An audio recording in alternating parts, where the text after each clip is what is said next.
Hey everyone, good morning. Welcome to the Teach Better Today morning show where the Teach Better team gets to join you live every single morning at 7 a.m. Eastern. My name is Ray Hughart. Joshua Stamper's in the house, and we're excited to be streaming on Facebook, YouTube, Twitter, Twitch, and LinkedIn, as well, of course, as being an episode of Teach Better Talk podcast. If you have not gone over to YouTube and subscribed to the Teach Better channel, you should go do that. And or if you're a podcast listener, head over to wherever you enjoy your podcast. For me personally, it's Apple Podcasts. And go subscribe to Teach Better Talk. Even if you catch the show in different locations, that will help you make sure you never, ever, ever miss an episode. And then you can binge them if you ever, like go a week and you're off your routine.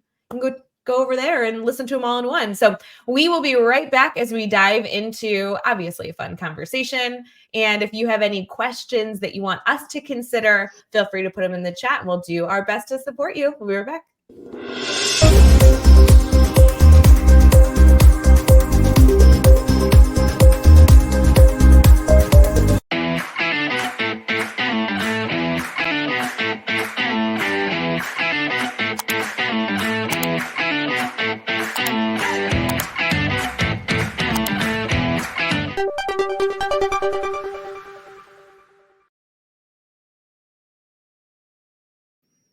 Good morning, everyone. My name is Ray Hughart and Joshua Stamper's in the house again. Josh, I love doing the Today Show with you. How are you? Good morning, Ray. Oh, I'm phenomenal. I get to spend the morning with you. That's going to make a great day for me.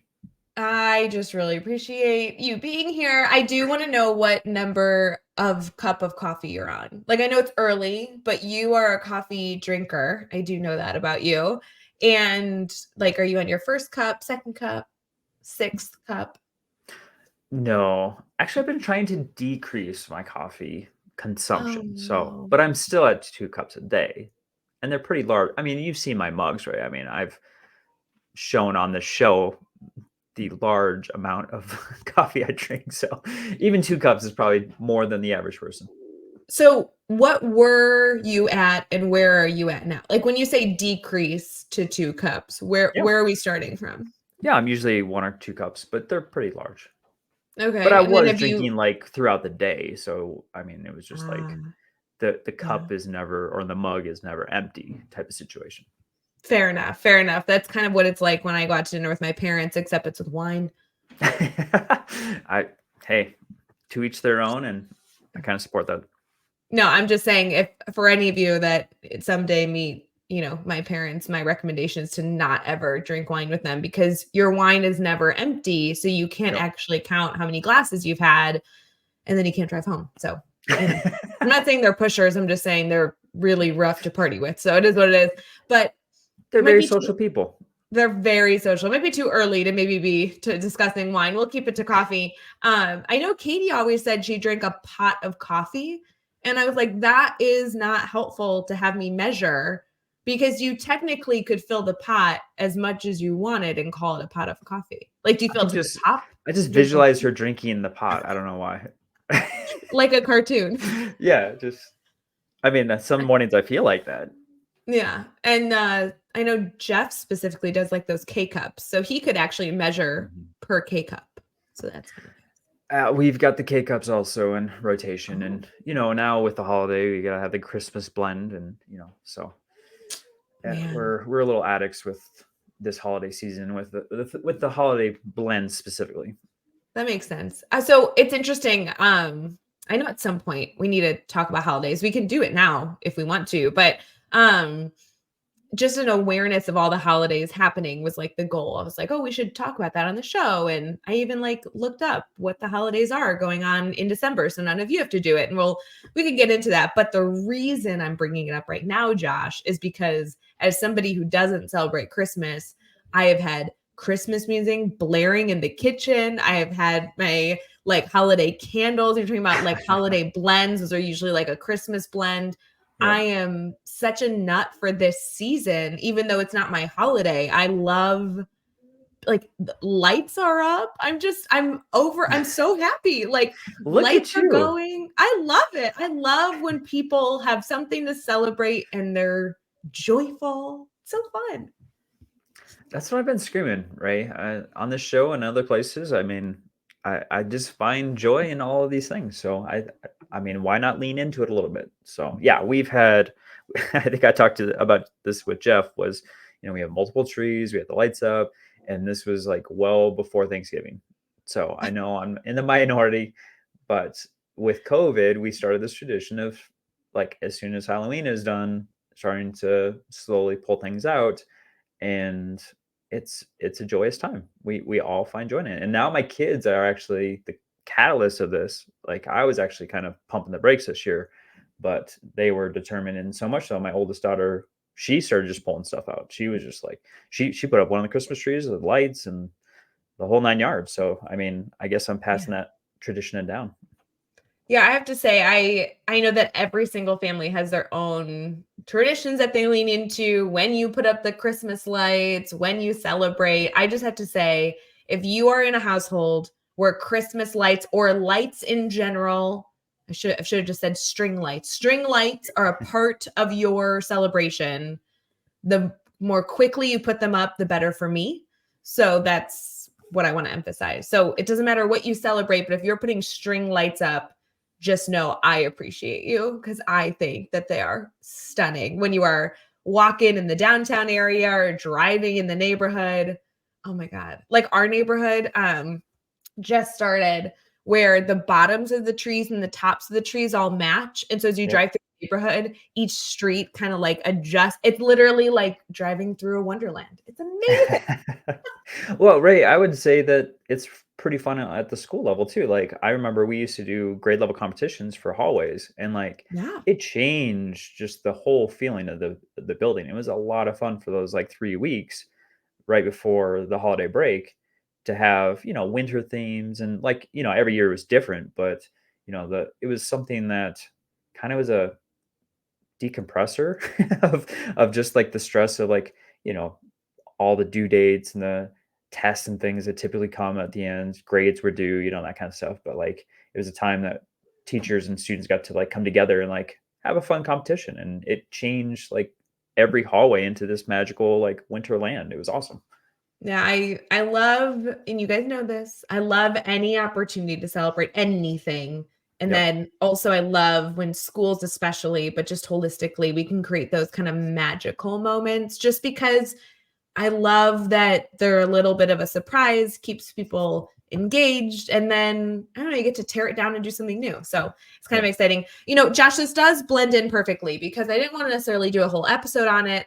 We'll do something else as we get into our team talk here in a bit, but just a reminder that you have a classroom full of different types of students, no matter where you are around the world, even if your assumption that 100% of students probably celebrate the exact same things the exact same ways. The typical thing to consider is that that's probably not the case. You probably have students that are either more quiet, that you're unaware of the types of holidays that they celebrate, and or they do celebrate the same holidays but they do them differently. Just being aware this season that not everybody will celebrate the same types of things in the same way, and wanting to also take this as a learning opportunity to teach about the diversity that exists in our world. So, Josh, I was really lame. I typed this into Google, didn't get a good answer, and then went to Chat GPT. And I just typed in, what are all the religious holidays happening this year in December? And then it gave me like this really long list. And Yeah, there's then a I lot. said, yeah. And then I was like, it kind of put it in paragraph form. So I still in Chat GPT was like, hey, can you separate this into the list? And it only gave me the top 3. And the reality is that there's a lot more holidays than just 3, like a Oh, ton. for sure. So then I went again into Chat GPT and said, are there any other holidays in December outside of the 3 you listed above? And they gave me even more. So some things that we might want to consider as we're headed into December is not only being aware that there's so many different events going on, but maybe even being a little bit more aware of when they are. So maybe we have a natural learning opportunity to mention it. So for example, this is streaming on the 6th of December. Mhm. Hanukkah starts tomorrow night. Very excited about that. And but there's a lot more. So obviously we have Christmas on December 25th. A lot of people will be celebrating that in very, very different ways. I feel like I've even learned this year, Josh, that I don't mean to sound stupid saying this. I probably shouldn't have even started the sentence, but I didn't understand that people that weren't Christian sometimes still celebrate Christmas because they see it as an American holiday. Correct. Which is super interesting. So like, again, depending on, some people might celebrate Christmas. In my household, we never did. Like that was never something we always celebrated as something that someone else was celebrating that we got to partake in, which was kind of cool. I love it. Sure. Obviously Hanukkah is starting. Hanukkah changes every single year. This year it's very early. So it is happening tomorrow, December 7th, and we'll go on for 8 days. Super early. Last year it coincided with Christmas. I love when that happens. This year it's weeks before, so kind of fun. There is a Muslim holiday that I don't know what this is, so I'm gonna have to reach out to my friends that have a Muslim background, and I can spell it for you, but I will butcher the name. It's Mawlid, Maulid, Alnabi. Al-Nabi. Anyway, the dates vary also in December. It's very similar to the Jewish calendar where those dates, I'll have to look up when that is, but what an exciting opportunity. There's a few Buddhist holidays coming up, one of which is coming up here December 8th. And that is a really cool, historical Buddha holiday. So I'm excited to see what that. Obviously, we have Kwanzaa starting. Kwanzaa is something a lot of people also celebrate. That's honoring African heritage and culture. We have an ancient Roman festival, which looks like it might be affiliated with Christmas just a bit. Saturnalia. I've never heard of it. Is that something you've heard of, Josh? No. Cool. Well, it's honoring the god Saturn, the god of Saturn, with a Roman influence, with some influence of Christian traditions. Kind of interesting. Okay. Looks like that's happening December 17th.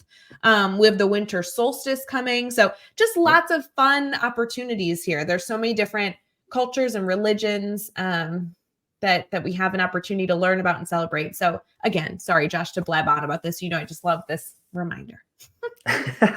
Hey, I learned something too. There were probably half the list I've heard of before that you read off, and then there's more that I need to discover myself. So every year I'm surprised with oh my gosh, I feel like I Google this kind of list every year with a reminder, obviously for the Teach Better community, but also a reminder for me, because again, any opportunity I have to celebrate and cheers to something, I'm in. Yep. And every year there's a new holiday that I either missed previous years, or maybe it came from something that I hadn't learned about before. So just lots of opportunities. So as we kind of transition this conversation, I'd love to challenge all of you to do a little audit of what might be going on in the world and take opportunities to celebrate, not only in your classroom, but also with your families. And then Josh, I got a big old question for you today to discuss at Team Talk. So we'll be right back.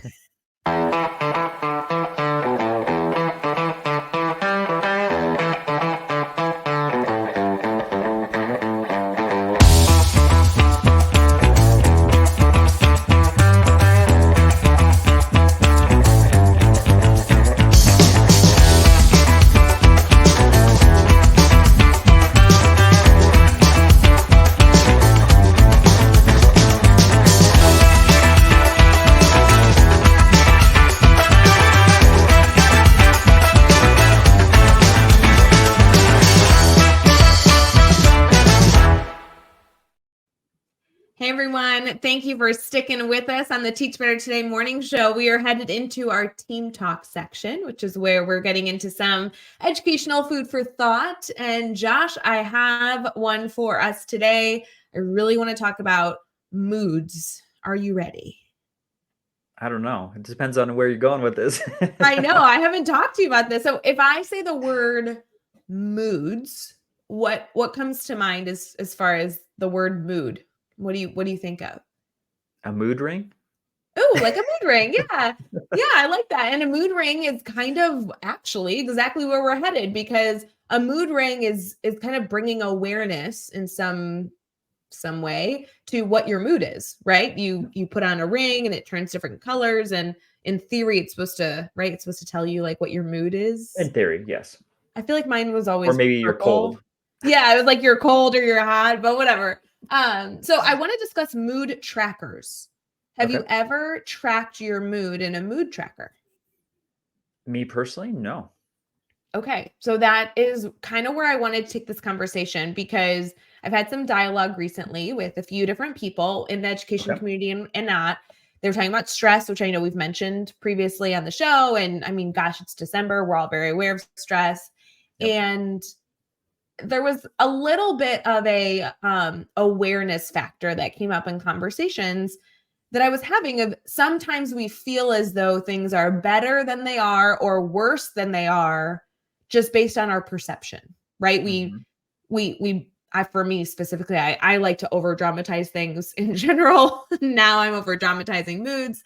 And a suggestion that a counselor made to me recently was kind of tracking my moods 3 times a day in some sort of notebook. I know Okay. you'll see this a lot in health journals, Yep. and to take a little bit of a better picture of how you're actually feeling, and have a little bit more of a visual representation. Maybe it's not all bad as much as it feels like it may be. Or Yep. I'd love to hear your thoughts on this from a social and emotional perspective, or obviously from a father perspective as well. Well, when you started talking about, the moods and whatnot, I was thinking like emotional colors in the sense that we do that with our students all the time, as far as like, we used to do at the campus level morning check-in with our students, and a lot of times we associate colors with how they're feeling to give them like a non-threatening way to communicate that. So essentially, it's a very similar concept. It's just a matter of taking a snapshot, like you said, 3 times a day. And I love this concept because I talk about reflection all the time, as far as, especially with our leaders. And this would give us an opportunity to kind of go back and to see, are there any trends? I mean, I'm a data guy too. So like going through and tracking like, okay, well, in the month of December, I'm lower with my mood than I typically am throughout the year. Why is that? And kind of addressing, you know, are there some things in my life that I need to put in place for my mental health and for my emotions and my mood? So yeah, I think as far as being diligent with that, I think that's super healthy. I think anytime that you can reflect on just your emotions and your well-being, and you even talked about like the physical aspect too, like you could probably do that, like, hey, I just exercise, my mood's increased, it's better, I probably should consistently do that every day. Like I think there's some things that you could look at with that snapshot. So yeah, I love that concept. If any of you are interested in a mood tracker, I feel like there's some basics that we can Mhm. suggest. And then obviously there's so many different ways you can take it, depending on how specific or non-specific you want to be. For me, Josh, I always love an easy routine. I need Yes. something consistent, and I need it to be as simple as humanly possible. Yep. So the suggestion that was made to me was to get a sheet of paper. I opted for a dotted sheet of paper because I wanted some lines, but not lots of lines, because getting lame. And then I chose 4 highlighter colors, and I labeled them with kind of what that symbol would be. So I think I have everything from red being angry, Mhm. frustrated, high anxiety. Blue was sad, depressed. Green was happy, joyous, and then I did like it was like a dark purple, and it was just like average, like feeling Sure. fine. Nothing too dramatic. Um, and then 3 times a day, morning, midday, and evening, I was told to put like a just a line of color. And the date would be 3 boxes, that it would be today, 3 times a day. Did the colors stay consistent? Did they change? Right. Whatever. For an educator that might be commuting to work, actually the suggestion was to keep it in your car. Mhm. Should be a space that's private. Nobody else Yeah. needs to see it. And in theory, it would be something that you, at the end of your workday, document that period of time. And then in the morning, you could document how your evening went the previous day and how your morning is feeling the current morning that you're in, and kind of do it for a few weeks. Just to have a better visual. For me, I'm all visual, but a better visual of what things actually look like. And what I like about that, Josh, is it could lead us to believe that things are actually better than we might feel, which is something to celebrate. Or it could lead to, hey, it looks like I'm struggling. Now, what steps can I take? And now I know what emotion I'm looking to tackle, right? I think sometimes when we feel overwhelmed or like we need support, we don't even know where to begin. But if I can say, gosh, Josh, I've been tracking my emotions and it looks like I'm angry and anxious, like more often than I'd like to. I'm seeing this pink color a lot. Then I can go seek support with that in mind, in a lot of different areas to continue to enhance my lifestyle. Yeah. I want to highlight the easy part that you said. I know you were kind of knocking yourself for it, but there's a lot of research out there. And James Clear is one of them that talks about this all the time. Is like, if you want to establish a healthy habit and something that's going to stick, you need to make it easy. So like whatever is going to get in the way of potentially that habit, you need to like clear that out. So easy is good, right? Don't knock yourself on that one. I like easy. I like colors. I like simple. I need something that I can like also mess up a little bit. Like I haven't tracked my mood this morning yet, but I'll be like, oh, I'll either do it at lunch or a little later. I can remember that, this morning was, this type of way. So yeah. Hopefully I brought a little green to your life, right? That's my goal.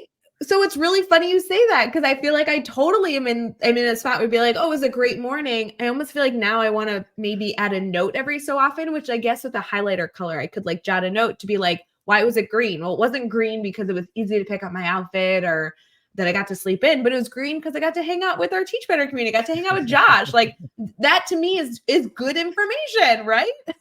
Well, let's do a little inventory now. If you're watching in the comments, if you want, if you're okay with it, throw a color in there. What color are you right now? Let us know. And if you find that you need more colors or less colors, this is all about what serves you. There's not a wrong way to do it. Most of the mood trackers that I looked up as options on like Pinterest, I Googled stuff, was emojis. You could do anything. For me, the markers were like simple. So it'll be good. Well, knowing your art background, that makes complete sense.